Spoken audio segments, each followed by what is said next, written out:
yesterday I was saying that I was going to go back to basics and explain again the essential difference between the positive and negative approaches.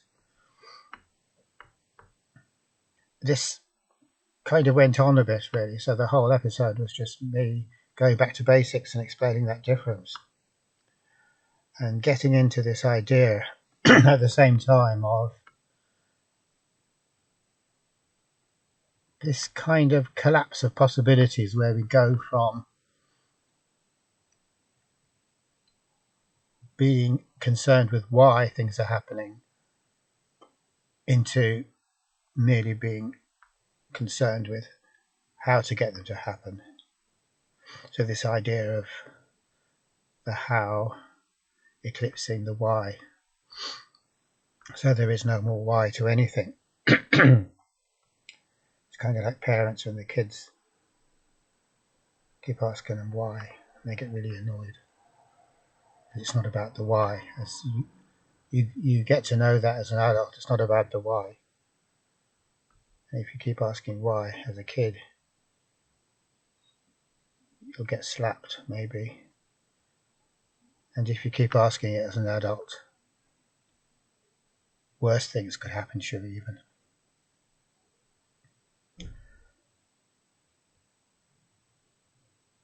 But there is something comes out of this long-winded discussion of the how replacing the why. And that in itself is a very neat explanation of what negative therapy is all about. Positive therapy is all about how. And this is very easy to see once we listen to the way that all the talk is about strategies and skills and tools, etc., etc., etc. All this kind of language, which is absolutely the language of how. Everything to do with how.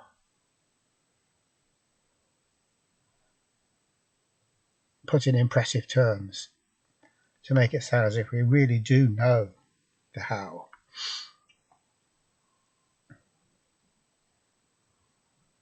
So the craziness in that is that, as I was saying yesterday, once we have got caught up in playing the game, then no matter how skillfully we get at playing that game, no matter how good we get at the how, that's never going to enable us to escape the game. The more versed we get in the how, the more the game gets reaffirmed. And so, of course, the very idea of getting better at playing the game, because that's going to allow us to escape the game, and then that'll be our prize for playing the game so well, which on an unconscious level is what we believe is pure and utter insanity. The more I invest in getting better and better at playing the game, the more trapped in the game I am. So on transferring this to therapy, if we say, just for the sake of the argument, we can just say that the root of our suffering is the fact that we have lost freedom, which is what happens when we go from the why into the realm of how, or when we get subsumed within the machine or the mechanical realm of always struggling to do whatever it is that we're supposed to be doing and never asking why, or being able to think of why, or the question, even being able to think of the question why. So we can make the fairly straightforward assertion that mechanical existence involves suffering, and that the more mechanical we get, the more we suffer, and that because our modern way of life is mechanical in the extreme, this means that there's a lot of suffering, what we normally call neurotic suffering. And that's caused by the fact that we can't question anything anymore. We can't look at what we're doing. We can only just keep on trying to do it better, even if what we're trying to do is fundamentally impossible, which it is. So we can say that our suffering comes from this, the fact that we've entered into the mechanical realm and lost freedom. And then our collective approach to this suffering is to start talking about how all over again in a very authoritative way. All these fine sounding phrases, strategies. And so there's the insanity. We're imagining that how, if we have the right sort of how, a super how, really technical, evidence-based how, then that will enable us to make up for the lack of freedom in this situation where we're never able to ask any radical questions, any superficial or trivial questions. So that insanity is symptomatic of our age, we could say, without wanting to sound too grandiose about it, but the remarkable thing really is that we can't see it. And there's no one pointing a finger and saying, what the hell is this? What kind of nonsense is this? And there's a shortage of people saying this, really.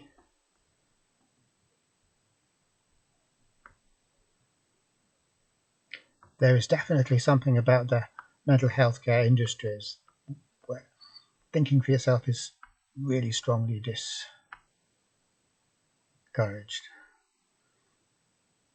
Conformity is the name of the game. So whatever we're taught in training, we are actually being a bad therapist or potentially a dangerous therapist by not sticking absolutely to what the guidelines are. And we're supervised, and the whole system isn't there to support us thinking for ourselves. It's there for us to enact what the system tells us we should be doing. In some fields of human life, that probably works quite well. It works well in the army, for example. You wouldn't get very far having an army where everyone's thinking for themselves. It's a bit like that experiment the American army did, where they gave a platoon doses of LSD and watched how they coped. They stopped being an army very quickly. Started climbing trees and looking at flowers and laughing and going around in circles, and everyone's going in a different direction. Basically because they were looking at things and thinking about things. But what works well in some areas of society really shouldn't be promoted so heavily in healthcare. The root cause of our suffering is that we've been sucked up into a way of life and a way of thinking that isn't our own. So then to bring in a whole load of healthcare workers who through no fault of their own, have been super heavily brainwashed with positive therapy, isn't something that's going to bring about a good result.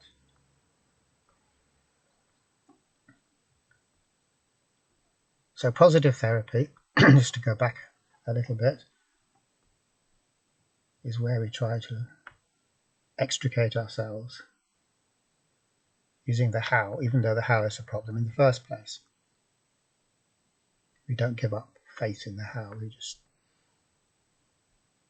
try even harder in a more sophisticated way. So negative therapy has got nothing to do with how at all. What should we do? Or here's what you should do. It has nothing to do with doing the thing, whatever the thing might be. But rather it has to do with asking, why am I doing the thing? Why is it so important to do the thing? And in psychology, what doing the thing comes down to, moving from therapy and mental health just to everyday psychology, we're all doing the thing, even though we don't know we're doing the thing. But we're doing the thing and it's very important. And the thing that we're doing is maintaining this idea of ourselves, which goes hand in hand with our idea of the world. It's the same thing. And protecting it and basically protecting the I concept and propagating it so that it's here tomorrow and the day after that and the day after that. So really it's like virally reproducing it.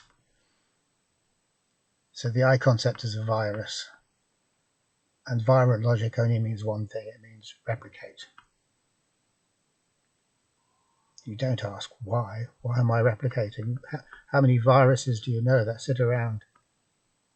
I mean, they can't scratch their heads, but something like that, they could be scratching themselves in a way.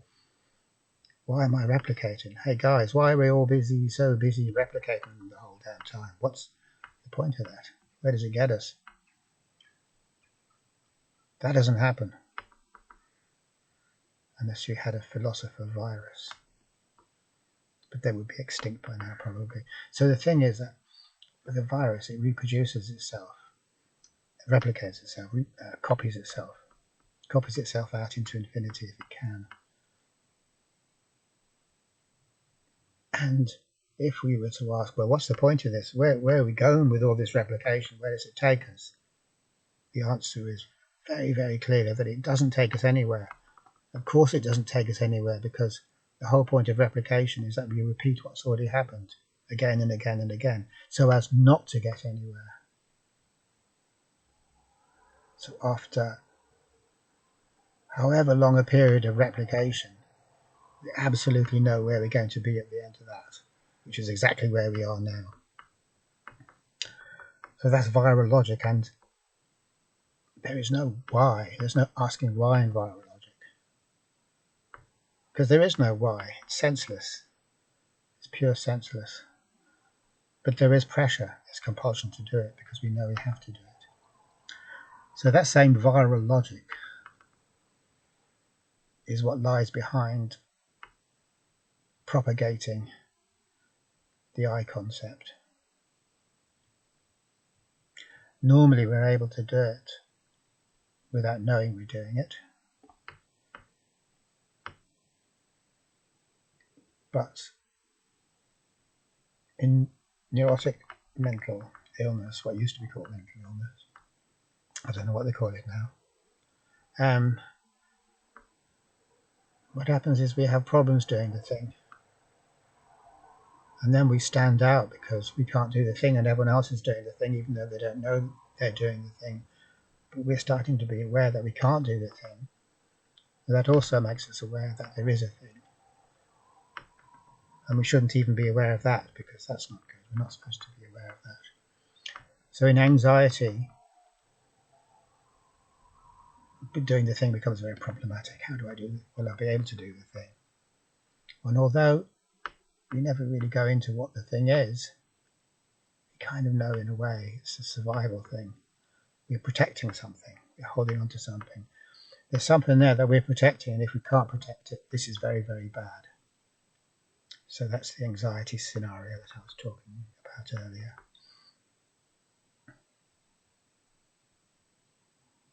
So what frees us from that situation isn't some clever dude trying to tell us how to more successfully protect the I concept, so as to stave off that dreadful feeling of impending catastrophe or doom. The positive approach. The negative approach is to turn round, look the other way, as if to say, hang on guys, why am I defending this thing? Why? And why is it so extraordinarily bad in an unspecified way? Because no one's ever going to specify it.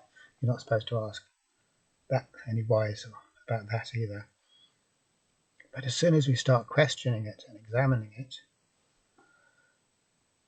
it's the whole mechanism loses its force, because it only works when we never question. When you question the rule, you realize that there are no rules. There are only rules because we agree to obey the rules. We make them into rules by never questioning them. So we create the rule by never questioning, which means that when we do question, there is no more rule, because the first thing we find is that there isn't a rule. There are no rules in this universe. It's not based on rules, it's based on freedom. But having a natural dislike of freedom, we make rules. Then we claim we didn't make any rules, and the rules are there the whole time. And God said we should do this or whatever. But God never said we should do anything. Rules are a human invention, because humans fear freedom. And we much prefer to play the game where it's about the how and not the why, which is why in religion asking why in the past would have been unwise. You'd have got in a lot of trouble. What this guy's asking, why? He must be possessed by Satan. We'd better torture him to death or something, for the sake of his immortal soul. Which might sound quite ridiculous, but that's precisely what would have happened. Why? It's not a good question to be asking. And in the same way, in the field of mental health, we really don't like to ask these questions about why we should protect the I concept. It's just, even to start to focus on the fact that there is an I concept, and that's what we're doing. We're trying to protect it. We're not interested in that at all. At all. We're interested in how can we do the thing, not why are we doing the thing. So the difference between the negative and positive approach is immense. The positive approach is part of the game. It's another aspect of the game. And the only thing that matters in the game is to carry on playing it, to perpetuate the game. Just as with viral logic, the only thing that matters is to keep on replicating that same core of DNA or RNA. It's a totally senseless thing. Yet given the fact that this senseless doing the thing, which is oh so great, and we all know it's great as long as we don't start looking at it, which is precisely what the philosophers of old told us. When Plato says a life unexamined is a life not worth living, this is precisely what he's getting at. And in the Temple of Apollo, or written above the door of the Temple of Apollo, the words know thyself, it's the same thing. That's a negative injunction, that's negative philosophy or negative psychology. The words over the front door of the Temple of Apollo don't say do the thing. They don't say protect the I concept, because that's very serious and we have to protect the I. They don't say that. The words say know thyself. And when we know ourselves, when we know who we are, or investigate or examine who we are, we find out that the I concept is a concept. And as soon as we find out it's a concept, it's kind of an arbitrary thing that we made up, but it's no big deal really, then it loses its power over us. And that, you could probably say, is the original philosophical approach to the difficulties and conundrums of life, really.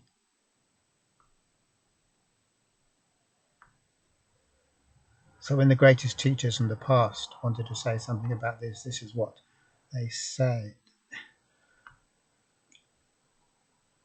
It was a philosophy, it was philosophy, whereas now we don't have philosophy. We have philosophy in universities.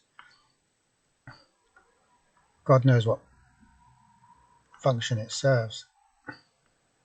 But we don't have philosophy in everyday life. If we did, that would be very helpful for us, because we wouldn't get trapped in suffering so much. Instead, what we have is a kind of a technology of getting rid of the suffering. Now, it's a technology that doesn't work, as I keep on saying. It's a technology that just elaborates the suffering and perpetuates it, and even perpetuate it in even more refined forms. Because the technology is an avoidance of suffering, attempted avoidance of suffering, and it, as Jung says, it's our attempts to avoid our authentic suffering which causes us to be suffering from mental health conditions in the first place. Okay, thanks for watching.